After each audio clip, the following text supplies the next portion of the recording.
Hey there, it's Kate. Welcome back to my channel. Today I wanted to do a quick book review for this book, In the Distance by Hernan Diaz. This was released in September of last year by Independent Coffee House Press, in case you're interested in that type of thing.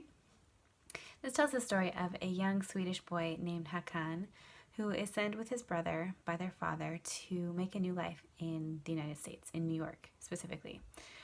This takes place, we're not exactly sure when, but we know it's before the Civil War because we see the end of the Civil War later on in the story. So I would say 1830s, maybe 1830s when the book starts out. But before Hakan and Linus, his brother, even leave Sweden, they are separated, and Hakan doesn't know what to do. He's never left his Swedish village. He doesn't know English. He doesn't know what to do. They're still in Sweden. He decides the best course of action is to go ahead to New York without Linus and meet him there. He ends up in California, which is not New York, and again decides to just go to New York to meet Linus. And what follows is an Odyssean level epic of adventure and misadventure and misfortune and solitude. And I enjoyed it. I think the more that I think about this book, the more I realize how much I enjoyed it, and I realize how much it's really made me think. So in this book, Hakan ponders questions about the nature of humanity and God and nature itself. For example, upon hearing a theory of a theory of evolution from one of his companions, who is a naturalist, he thinks, he has this quote: "Even more outrageous and insulting was the notion of the primordial snot. Had he not been created in God's image? What then was God?" And statements like these in the book gave me the unique experience of both like a snorting and laughter because it was funny, but also contemplating this profound question at the same time, which is very unique.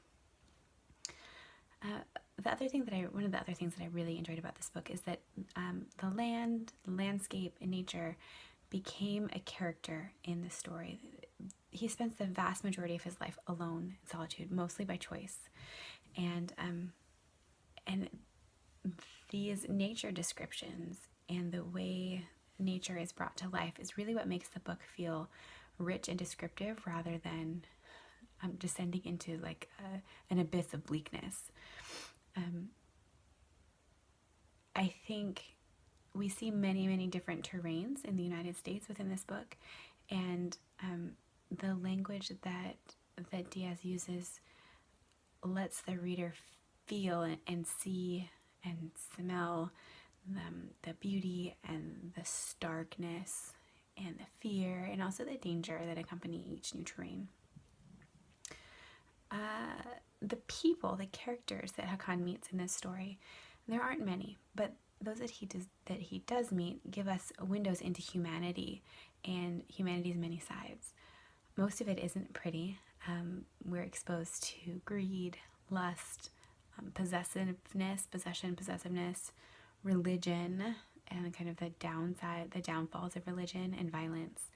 But we also get a glimpse of friendship and love and knowledge and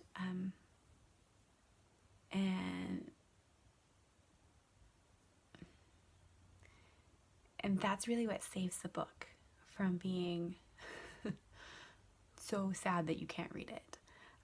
These little glimpses of humanity and the good bits of humanity are what makes the book beautiful and heartbreaking all at the same time.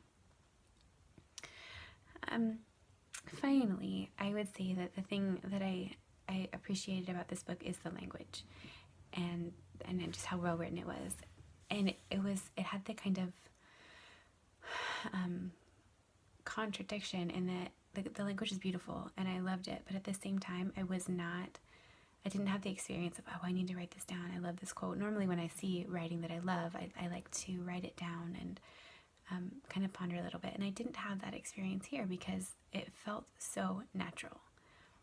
It was beautiful, beautiful writing, but it felt so natural that it didn't feel like a forced platitude to me, or like this calling attention to, like, oh, look at how witty and smart I am. It just flowed naturally, and it was really lovely. So if you're a fan of especially really good nature writing, I recommend this book. Also, if you're a fan of the American West, this is a great book. Although I have to say, not if you're a fan of the idealized American West. So if you are a fan of the triumphant story of pioneers and cowboys over Indians, this isn't that story. This is a story that tells it. This is a very different story of the West, and it's not always pretty, but it's always beautiful, and there's a tiny touch of magical realism that, again, like, to me, made this feel like I was reading a Greek epic. Like, it just magical enough that I was like, is this real? Is this not real? I'm not sure. But it made it even more compelling.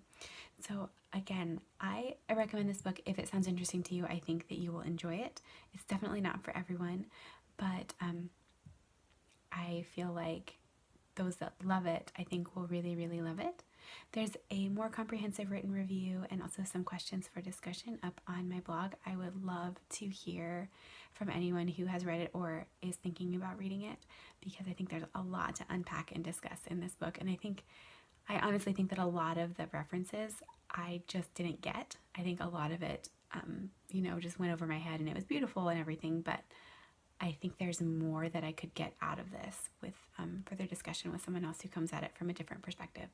So let me know if that's you, and I will catch you in my next video. Take care. Bye-bye.